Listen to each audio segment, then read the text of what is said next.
हाय, मैं रवि के बिंदास बोल में आपका स्वागत है। कल रामनगर के कोतवाल अरुण कुमार सिंह जी की जैसे सस्पेंड की खबरें आई, रामनगर में एक तहलका सा मचा। हर कोई जानने को उत्सुक था कि आखिर ये मामला क्या है। और आज हमारे सामने हाईकोर्ट के सम्मानित वकील और रामनगर के लाल, और जिनको रामनगर में इंसाफ का मसीहा का दर्जा भी हासिल है, दूसरे महिला जी। सर, स्वागत है आपको हमारे चैनल पे। थैंक यू, धन्यवाद रवि। बहुत धन्यवाद सर, समय कीमती समय देने के लिए शुक्रिया पहले आपका। सर देखिए, जो लाइव देख रहे हैं और जो बाद में देखेंगे, ये जानिएगा कि ये मामला कितना और क्यों गंभीर, ये जानेंगे। और वो लोग, जो पुलिस कई बार किसी पे गलत एफआईआर कर देती है, तो उसके लिए बचाव का क्या रास्ता होता है, क्योंकि कई बार लोग जान नहीं पाते हैं। तो सर, सबसे पहले मुझे जानना है कि जो ये मामला था, वास्तव में बहुत बड़ा गंभीर मामला था ये। इसमें जो शिकायत की गई थी वो जो उसके तथ्य है, मैं उस पर नहीं जा रहा हूँ क्योंकि वो सब जुडिस है। हाँ। लेकिन जो उसकी लीगैलिटी है वो ये है कि जो संविधान में हमारा आर्टिकल 21 है, प्राण और दैहिक स्वतंत्रता का अधिकार, वो सर्वोपरि है। वो हर नागरिक को ही नहीं बल्कि हर व्यक्ति को मिला हुआ है। वो विदेशी नागरिक भी अगर भारत में आते हैं तो उनको भी आर्टिकल 21 में प्रोटेक्शन मिला हुआ है। हाँ। किसी भी व्यक्ति को उसकी व्यक्तिगत स्वतंत्रता से बिना उचित कानूनी प्रक्रिया का अनुपालन कराए बिना उससे वंचित नहीं किया जा सकता।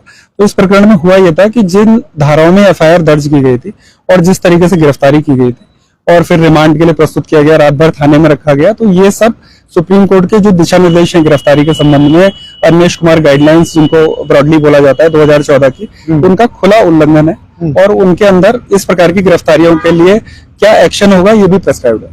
अच्छा सर, इस वाले मामले में जो ये आप कर रहे हैं, अगर ये लोग ये कह रहे हैं कि वो लोग जिनकी जो राजीव साजिन के मामला है, अगर ये लोग पैसे वाले नहीं होते, ये लोग प्रभावशाली नहीं होते, तो ना तो आपसे संपर्क हो पाता, और ये इनको जो झेलना पड़ा वो आम आदमी को ये न्याय नहीं मिल पाता जो आपने दिलवाया। ये सामान्यतः उदाहरण है ऐसी, लेकिन लोग उन्हीं केसों के बारे में सामान्यतः पब्लिश होता है, जान पाते हैं। मैं मीडिया को भी कहूंगा कि अगर आप पब्लिश करते हैं तो जिन लोगों के, मेरे जैसे बहुत से अधिवक्ता हैं और भी मैं प्रो बोनो भी केसेस करता हूँ बहुत सारे, तो आप जरा उनके बारे में इंटरेस्ट लेंगे। हाँ। तो आपको पता चलेगा कि बहुत सामान्य लोगों को भी इस प्रकार के प्रोटेक्शन मिलते हैं। लेकिन क्योंकि एक चर्चित केस था तो शायद इसके बारे में मीडिया ज्यादा इंटरेस्ट ले रहा है। सर, ये पहली बार ऐसा हुआ है कि रामनगर के कोतवाल को सस्पेंड किया गया इतने गंभीर मामले में।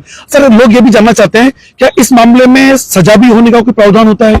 ऐसा है कि जो अनिमेश कुमार ने सुप्रीम कोर्ट में गाइडलाइंस दी हुई है, ये बार बार इनको प्रेषित किया जाता है। हाईकोर्ट ने 4 सितंबर 2023 को इसी साल सारे अधिकारियों को, जिसमें गृह सचिव से लेकर डीजीपी और जिला स्तर तक, डिप्टी एसपी लेवल तक, अपना सर्कुलर इश्यू किया था, जिसमें उन्होंने कहा था कि सुप्रीम कोर्ट के निर्देशों का कड़ाई से पालन होना चाहिए और सुप्रीम कोर्ट के जो निर्देश हैं उनके मुताबिक यदि इस प्रकार से गलत तरीके से गिरफ्तारी की जाती है किसी भी व्यक्ति की, तो उसमें जो कंसर्न पुलिस ऑफिसर है जो अरेस्ट करता है उसके विरुद्ध डिपार्टमेंटल कार्रवाई होनी चाहिए। बार बार सुप्रीम कोर्ट ने एम्फसाइज किया है और हाल में हाईकोर्ट ने भी सर्कुलर इशू किया है। तो ये जो विभागीय कार्रवाई जो हुई है, ये तो दिशा निर्देश पूर्व से ही है, लेकिन इनको लागू पहली बार किया गया है। ये जरूर हो रहा है कि 2014 के बाद ये प्रथम बार अनुशासनात्मक कार्रवाई, विभागीय कार्रवाई हुई है। 2014 के बाद? 2014 सर, जैसे मंगलवार को डीजीपी महोदय ने और गृह सचिव में शायद वहां पे आना है, तो इन लोगों के आने से पहले ये विभागीय कार्रवाई दिखाने के लिए की गई है, या वास्तव में जो ये हमारे जो पुलिस प्रशासन है उत्तराखंड का,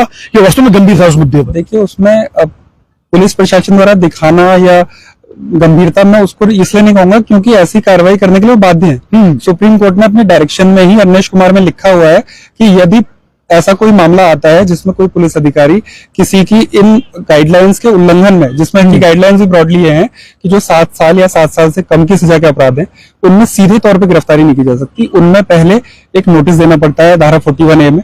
और यदि कोई ऐसा कारण हो कि नोटिस देने की जरूरत न हो, कोई विदेश भाग सकता हो या सबूतों को नष्ट कर सकता हो, तो वो कारण रिकॉर्ड करने के बाद ही बिना नोटिस दिए हुए गिरफ्तार किया जा सकता है। और मजिस्ट्रेट के सामने जब पेश किया जाएगा तो वो कारण भी बताए जाएंगे कि इस व्यक्ति को क्यों नोटिस नहीं दिया गया, क्यों नोटिस नहीं दिया। जी सर, ये आज ये एक अफवाह उड़ी है, कहीं से खबर आई कि कोतवाल जी ने स्टे ले लिया है। क्या सस्पेंड में स्टे लिया जा सकता है? इस संबंध में तो मुझे जानकारी नहीं है क्योंकि मैं बता नहीं सकता हूं, लेकिन जो कानून है एस्टेब्लिश वो वही है कि सस्पेंशन पर जनरली हाईकोर्ट या कोई भी कॉन्स्टिट्यूशनल कोर्ट स्टे नहीं करती है, क्योंकि सस्पेंशन को वो आदेश नहीं माना जा सकता कि जो फाइनल हो, क्योंकि suspension during inquiry, departmental inquiry होता है। तो जैसे इस विषय में बात करें हम लोग कि क्या वास्तव में, जैसे आपने केस लड़ा, आप उसको देख रहे हैं, क्या वास्तव में जो पुलिस ने किया वो वास्तव में गंभीर था या उन्हें पुलिस को गलत ढंग से फंसाया जा रहा है? क्योंकि जहां तक मैं अरुण कुमार सैनी जी को जानता हूं, वो बेवजह किसी को तंग नहीं करते हैं, और रामनगर में उनकी छवि है। हालांकि देखिए, हर पुलिस वाले पे लगता है करप्शन का आरोप, ये और ये मकान कमरा दिलाना, ये बहुत मालूम सी बात है। वो कभी भी उन्होंने बेवजह किसी को FIR नहीं की। ये मैं इस बारे में टिप्पणी करने के लिए उचित व्यक्ति नहीं हूँ। मैं तो सिर्फ आपको लीगलिटी बता सकता हूँ। हाँ। इसमें कोई व्यक्ति गलत है, सही है, ये प्रश्न नहीं है। क्या उसने जो व्यक्तिगत स्वतंत्रता, व्यक्तिगत गरिमा एक व्यक्ति की भंग की है या नहीं है? प्रश्न ये है, क्या उसने एक नागरिक को जो मौलिक अधिकार मिला हुआ है उसकी व्यक्तिगत स्वतंत्रता का, उसका अवैध रूप से उल्लंघन किया है या नहीं है, ये है। और एक पर्सन जिसको अरेस्ट किया गया, क्या उसका ह्यूमिलिएशन अखबारों में फोटो छपाकर, कस्टडी में उसका फोटो रिलीज करके, और उस व्यक्ति के जो आर्टिकल 21 में राइट्स हैं और अरनेश कुमार की गाइडलाइंस में जो उसको प्रोटेक्शन मिला हुआ है, उसका उल्लंघन किया है या नहीं किया, ये प्रश्न है। तो वो व्यक्तिगत रूप से किसी को करेक्टर सर्टिफिकेट देने के लिए मैं अथॉरिटी नहीं हूं, परंतु मैं ये जरूर कह सकता हूं कि इस मामले में जो शिकायत हाईकोर्ट के सामने की गई है, वो इन दिशा निर्देशों के और उसके आर्टिकल 21 के मौलिक अधिकार के उल्लंघन की शिकायत है।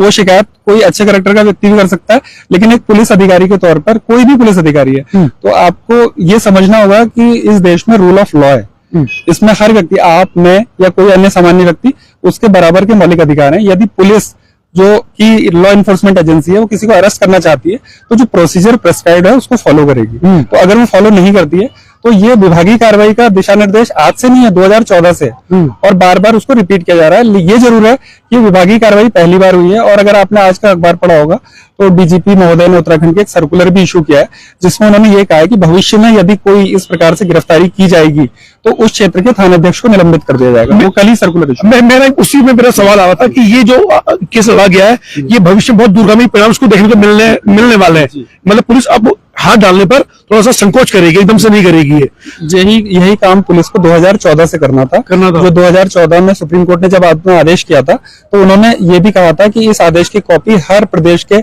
प्रमुख सचिव को, मुख्य सचिव को, प्रमुख सचिव गृह को और उस प्रदेश के डीजीपी को भिजवाई जाए, जो कि भिजवाई भी गई थी। तो शायद वो कहीं दबी रह गई हो। उसके बाद 2022 में हाईकोर्ट ने पुनः आदेश दिया। सुप्रीम कोर्ट ने सत्येंद्र कुमार एंटिल का एक जजमेंट दिया 2022 में, जिसमें उन्होंने पुनः 2014 की गाइडलाइन को लागू करने के लिए कहा और साथ में ये भी कहा कि यदि इन गाइडलाइंस का कोई उल्लंघन करता है तो उसके विरुद्ध, उस विभागीय कर्मचारी के विरुद्ध, उस पुलिसकर्मी के विरुद्ध कार्रवाई की जाए, डिपार्टमेंटल एक्शन लिया जाए। और साथ ही जो जज, जो भी मजिस्ट्रेट इसको डील करते हैं और रिमांड देते हैं इन नियमों के उल्लंघन में, तो हाईकोर्ट उनके विरुद्ध भी विभागीय कार्रवाई कर सकती है। मतलब अभी जो ये मामला चला है, इस मामले पर अभी क्या लगता है आपको, वास्तव में कानून का उल्लंघन हुआ है या अभी जांच चल ही रही है? मतलब इसमें अभी तक प्रोसीजर चल रही है? देखिए, अभी तो क्योंकि सब जुडिस है तो कोई फाइनल तो उसमें ऑर्डर आया नहीं है, परंतु जो शिकायत है, जिस प्रकार से दिशा निर्देश जारी किए गए थे और जिस प्रकार से आप बता रहे हैं कि उनको सस्पेंड किया गया है, तो उसमें इसी कारण से सस्पेंड किया गया है कि उनके द्वारा गिरफ्तारी उचित तौर पर नहीं की गई, नियमों के उल्लंघन में की गई। और साथ ही इसमें आपको ये बता दूं कि यहाँ क्योंकि पहली बार ये डायरेक्शन इंप्लीमेंट हो रही है अरनेश कुमार की, तो शायद आपको अजीब लग रहा है, लेकिन अन्य कई प्रदेशों में, झारखंड, यहाँ पर दिल्ली में कुछ पुलिसकर्मियों को 1 दिन की जेल भी की गई थी इस प्रकार से गलत तरीके से गिरफ्तारी करने में। अरनेश कुमार गाइडलाइन के वायलेशन पर तेलंगाना में कुछ पुलिसकर्मियों को 1 महीने की सजा भी की गई है, जेल की। और इसके अलावा अभी इलाहाबाद हाईकोर्ट ने वेरी रिसेंटली, अभी 2023 में ही 14 दिन की जेल एक एसआई को भेजा है। इसी प्रकार अरनेश कुमार गाइडलाइन के उल्लंघन में किसी व्यक्ति की व्यक्तिगत स्वतंत्रता को अवैध तरीके से बाधित करने के लिए। अच्छा, अभी यानी कि इसमें 1 दिन की जेल भी हो सकती है, मतलब संभावना अगर ये अन्य प्रदेशों में हुआ है तो यही हो सकता है। ये डिपेंड करता है कि किस सीरियसनेस तक कोर्ट। अच्छा, इसमें गिरजा चौकी इंचार्ज जैसे पोखरियाल जी हैं और दीपक बिष्ट हैं, क्या वो भी सस्पेंड हो सकता है? इसमें गिरफ्तारी में जो भी अधिकारी, कर्मचारी उसमें सम्मिलित हैं और जिन्होंने भी अवैध तरीके से गिरफ्तारी में भूमिका निभाई है, वो सब एनालाइज किया जाएगा कि किसकी कितनी भूमिका है, तो उसके आधार पर फिर आगे विभागीय एक्शन भी होगा और जो जुडिशियली अपना एक्शन होना है वो भी होगा। सर, मैं एक सवाल पूछूंगा आपसे, क्योंकि हम कीमती समय दे रहे हैं कि अगर मान लीजिए हम जैसे आम आदमी जो जिनकी जो पहुंच नहीं है, मध्यम वर्गीय है, निम्न मध्यम वर्गीय है, गरीब है, उसे ऐसे तंग किया जाए, गिरफ्तार किया जाएगा, तो वो किससे और कैसे, कहाँ संपर्क करे? देखिए, ऐसा है कि मैं आपको बता दूं कि यहाँ पर हमारी हाईकोर्ट में भी और लोकल कोर्ट्स में भी लीगल एड अथॉरिटीज बनी हुई है। यदि आप रिमांड जब पुलिस पेश करती है मजिस्ट्रेट के सामने, तो लोग अगर रिमांड को भी अपोज करवाएं और ये कहें कि पुलिस ने इन नियमों के उल्लंघन में गिरफ्तारी की है, तो मजिस्ट्रेट ड्यूटी बाउंड है, वो देखेंगे कि रिमांड प्रॉपर हुई है या नहीं हुई है, और वहीं पर उसको रिफ्यूज करने के लिए भी बाध्य है। और जहां तक आप कह रहे हैं कि निम्न आय वर्ग के लोग किस प्रकार से संपर्क कर सकते हैं, तो हाई कोर्ट में, डिस्ट्रिक्ट कोर्ट में और जिला स्तर की कोर्ट में लीगल सर्विसेज अथॉरिटी के सेल हैं, जहां पर निःशुल्क अधिवक्ता उपलब्ध होते हैं। मैं भी हाई कोर्ट के पैनल में प्रो बोनो अधिवक्ता हूँ, तो मैं कई सारे केसेस मेरे पास वहां से भी आते हैं, जिसमें मैं इस प्रकार के लोगों के जो वंचित वर्ग से आते हैं, आर्थिक रूप से निम्न वर्ग के, तो उनके भी केसेस हमको अलॉट होते हैं, हम लड़ते हैं और इसी प्रकार से लड़ते हैं। उसमें कोई ऐसा भेदभाव हमारे स्तर पर नहीं होता। वो ये देखिए, इसीलिए आप उसमें रुचि लें तो शायद वो बातें लोगों के सामने। इसीलिए लोग आपको इंसाफ का मसला, गरीबों का मसला भी कहते हैं कि आप कम कीमत, मतलब ये कहा जाता है कि आप फ्री में भी आप केस लड़ते हैं जो लोग बिल्कुल वो होते हैं, गरीब होते हैं। सर ये उसका साधुवाद है सर आपको, और आपने जो समय दिया मैं बड़ा सौभाग्यशाली हूँ सर। बस एक सवाल मैं आपको करने वाला हूँ इस मुद्दे पर सर। कई बार जैसे थानों के अंदर पिटाई हो रही बहुत ज्यादा किसी की, और वो गलत हो रही है, जैसे मान लीजिए कि मैं रसूखदार हूँ और मुझे किसी ने गलत या सही किया, मैंने उसे पिटवा दिया, तो उस पर भी थाने पर कार्रवाई हो सकती है अगर कोई आपके पास आए या किसी पे जाए? जी, ऐसा है कि कस्टडी को लेकर भी सुप्रीम कोर्ट के बहुत स्पष्ट दिशा निर्देश है, हमारे संविधान में भी लिखा हुआ है। जो व्यक्तिगत स्वतंत्रता का राइट है, कस्टोडियल इंट्रोगेशन तो किया जा सकता है उसके जरूरी होने पर, लेकिन कस्टडी में किसी के साथ हिंसा नहीं की जा सकती। और इसके संबंध में जोगिंदर कुमार का एक जजमेंट है सुप्रीम कोर्ट का, जिसमें उन्होंने बहुत स्पष्ट निर्देश दिए हैं। और कस्टडी में यदि इस प्रकार की कोई हिंसा होती है, कई बार कस्टोडियल डेथ भी हो जाती है देश में, तो ऐसा भी देखने में मिला है, तो उनमें जो दोषी संलिप्त लोग होते हैं उनके खिलाफ कार्रवाई का अधिकार है। अंत में मतलब उसको समाप्त मैं करने के लिए आपको बताता हूँ कि भारत में जो है वो रूल ऑफ लॉ है हर व्यक्ति के लिए। उसमें ये अंतर तो हम सामाजिक रूप से करते हैं कि कोई पैसे वाला है, रसूखदार है, लेकिन अगर अप्रोप्रिएटली उसके कोर्ट पे मैटर को प्रेजेंट किया जाए, रिमांड के समय उसको अपोज किया जाए। जनरली लोग ये होता है कि पुलिस का अरेस्ट करते ही लोग अपने सारे जो रेमेडीज होती है उनको अवेल नहीं करते, सीधे बेल कराने पहुंच जाते हैं। यदि रिमांड के स्तर पर ही उसको अपोज किया जाए कि रिमांड अवैध है, गलत तरीके से गिरफ्तारी हुई है, तो शायद रिमांड के स्तर पर ही उसको रिफ्यूज किया जा सकेगा।